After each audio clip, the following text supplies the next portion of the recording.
Hello, you're watching the press preview on Sky News. Joining me this evening is media journalist Vince Graff and Middle East commentator Nabila Ramdani. Very good evening to you both. First, though, let's remind you what's on the front pages of those papers. And the Sunday Telegraph leads with European Union chiefs planning to set up a single treasury to oversee tax and spending across the 17 Eurozone nations.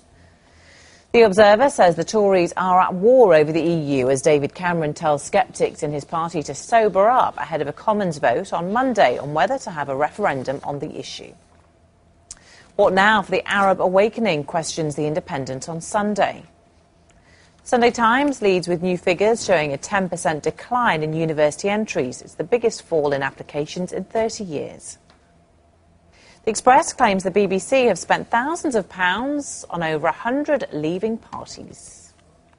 Demoted for not backing gay marriage, the Mail on Sunday says a housing manager had his salary slashed for saying ceremonies in church took it too far.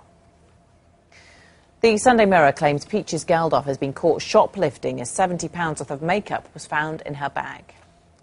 And the Star leads with a fire at Manchester City player Mario Balotelli's £1 million home. The striker and 4 of his friends reportedly let off fireworks from a window in his bathroom. OK, so let's go through some of those stories in more detail.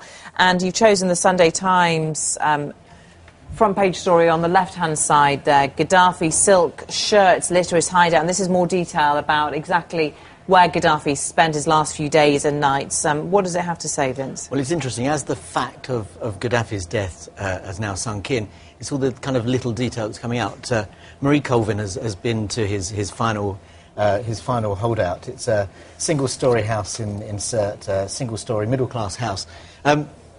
It's got no electricity, mattresses, 12 mattresses piled up in the living room. It sounds a little bit like a student house, the young ones really, living on ready meals. But in a kind of bizarre twist, the fact that he was a dictator, and dictators seem to have this style all of their own. There were some of his clothes littered about. So there was a brocaded cranberry silk waistcoat. There was a signed photograph of Gaddafi himself. So I mean, it's just very interesting colour, and it just tells you a little bit more about the man. And I guess, Nabila, a real contrast. We've seen the pictures of his huge palaces, the luxury that he lived in. And I guess for a lot of people who were waiting for him to come to this kind of end, this will be some kind of, I don't know, reassurance that he had a miserable last few days. Yes, but what's interesting about Gaddafi is he was really a mix of the two. He was, of course, a colourful character. He had all these palaces, and he, to a certain extent, lived in luxury. He had the very tacky things in his house, and, you know, very... They all do. But at the same time, he was very much a Bedouin. He was very proud of his tribal origins. He was most often seen in a desert robe. And he camped out in his tent. He brought that, exactly. He couldn't personally bring it with him, but that tent travelled with him.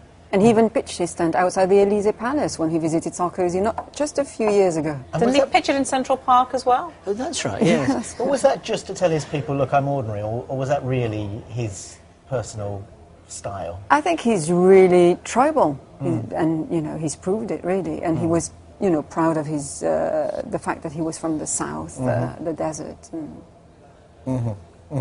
I mean, the details of the food is interesting, because it really does sound like kind of a student existence. The kitchen contained cardboard cartons of tomato paste, cooking oil, instant meals and tea. There were some red chili peppers and a few lemons in the fridge, so maybe there was some... Again, it's reminiscent, isn't it, of other dictators, how they've come to a sticky end. Yes, so he you wasn't think of Saddam Hussein, obviously he wasn't down a hole. No, but until the very end. Yeah, until he the was very end. fighting, as he said, till the bitter end, and that's what you do when you fight till the end. And he's a colonel, you know, he's an army man, a self-styled revolutionary himself. I never understood why he never appointed himself general. I mean, if he was a colonel, why did he never promote himself right to the top? So there was some bizarre modesty in there. Well, the Mail, let's have a look at the Mail, because they've got more detail about how his daughter learnt of his death. And apparently this claims that one of the rebels answered Gaddafi's phone and told her, literally said, "Old Fuzzhead is dead." I mean, whatever you think about the man, this is his daughter who's finding out that her father has been killed. Well, that's quite an extraordinary story, to be honest. The Mail reports that she is said to have called her father when she heard about him being captured, and a rebel answered the phone and, you know, said that Abu Shafshufa, as he was called in in Libya, a nickname for frizzy head, effectively, is dead. So it's a very strange way for her to learn about her father's fate. But also we're learning that the rebel who is alleged to have killed Gaddafi is a 17-year-old, so he's underage. He won't be held accountable for that.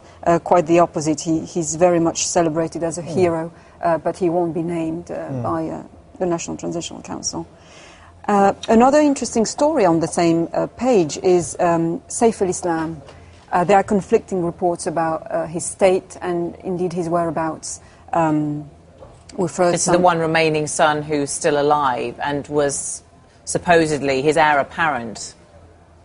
Absolutely. What's interesting about Saif is he was not only tipped as the heir by his father, but let's not forget that he was very much groomed to be the future of Libya by the West. He's London educated. He was very much part of the British establishment. He was mixing with the former Prime Minister of this country, Tony Blair, Peter Mandelson. His father did that as well, though. Yes, but it's interesting how, for example, remember how in 2004 he was at the center of an assassination plot by Qatari Islamists, and he was very much protected by the MI6 because he was seen as the future of Libya. Yeah, but you've interviewed. I've interviewed him. I met him on several occasions, and last time I interviewed him was last year when he came to speak at the LSE, the London School of Economics, where he graduated. Interesting character in the sense that he seemed to me genuine about his reformist agenda. He did quite a few things to work around his father. He for example, he was very much the go-between between the West and his father. He convinced his father to give up his weapons of mass destruction. He also convinced his father to cooperate with the West in the war on terror.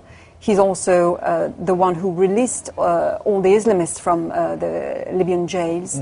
He opened free media organizations in Libya, which his father kept shutting down, and he relocated them in Jordan and then in London. His efforts to introduce a reformist agenda has always been limited. But when the real test for democracy came, he obviously said the wrong things, and he did the wrong things. But it's taken as read now that we know what's happened, that Tony Blair's moves to get friendly with Gaddafi, rapprochement with him, was quite obviously wrong and stupid now. But actually, if there were weapons of mass destruction in Libya and a power vacuum, which perhaps there will be now that Gaddafi has gone, I'm actually rather grateful that deal was arrived at, and that those weapons are not there somewhere on the ground for anyone to... I'm not quite convinced by this kind of argument, because it means that you can, that's what realpolitik is all about. It's self-interested pragmatism. It's one Tony Blair made it abundantly clear that he's viewed Libya as a business proposition mainly. I agree, one should deal with, dictators like Gaddafi, but the idea is also to convince these people to gradually, promote human rights, build up civil societies, something which Tony Blair didn't have on his agenda at all when he dealt with Gaddafi. We've no idea what they said in private. And you can beg people to, respect human rights as much as you like. Well, let's move on to that, because as the questions now are about the future of Libya, there's remaining questions about the rest of the Middle East and the Independent on Sunday. What now for the Arab awakening, and featuring all the countries that have been involved in uprisings and unrest over the past few months, year or so now. And real questions about where's next. Nabila, what's your view? Well, that's a huge question indeed. I mean, so far, few revolutions have succeeded in Tunisia, Egypt. Both countries have elections coming up, so it will be interesting to see how they transition towards democracy. In the case of Egypt, it seems a bit compromised. The army, for example, is very determined to hold on to power. It's opposed to having foreign monitoring to guarantee free and fair elections, for example. Libya is an example of a country winning the war, and it will be interesting to see how the National Transitional Council can establish its authority to win the peace now. A very worried man would be Assad in Syria. He's a classic example of, someone who is trying to get away with it. And it's beyond arrogance now, and there's a huge threat coming from within. More and more soldiers are defecting. People are now taking up arms. That's what's been lacking in Syria, isn't it? The armed uprising aspect. There have been peaceful demonstrations, and those demonstrators being shot by the security forces there. Do you think, though, there'll be calls, Vince, now that Libya is, in a sense, dealt with, and the fact that Gaddafi is gone? Do you think there'll be more pressure on the international community to perhaps deal with Syria and for NATO to get involved there? Well, I don't know. I mean, looking back tactically, the huge error that Gaddafi made was that speech where he said we will chase them down street to street, house to house, alleyway to alleyway, which basically announced on the record, I will be ordering massacres. There will be massacres here, there and everywhere. But remember, the West got involved in Libya because a potential onslaught was about to happen. But in Syria, it has happened, and it has been happening but for a long, long time. But we haven't had Assad. I mean, I don't know kind of how crucial this is, but we haven't had Assad going, not to my knowledge, going on the news and saying, I will I think go it's out and more murder to do all with you. the regional implications that, getting involved in Syria is not as safe as getting involved in Libya. And, Syria has powerful allies like Iran, which can pose a serious threat to the region and indeed to the world. And there's not a political thirst for it here on the street. On the street, I mean, it's. I think, and I thought at the time what we did in Libya was the right thing. But it's not a vote winner to go out and fight someone else's war to protect people that perhaps we have. Yeah, will there be an appetite for it? Well, let's be honest. There's a massive return on investment to be had in Libya as well. Well, yes, absolutely. But that doesn't win. That doesn't win votes, down at the Dog and Duck. Okay. Well, we'll leave it with that querying thought there by Nabila. Nabila, Vince, we'll be back after this short break. We'll have a look then when we come back at the front of the Sunday Times and this story about university entries in record fall. Stay with us. Back in just a few moments.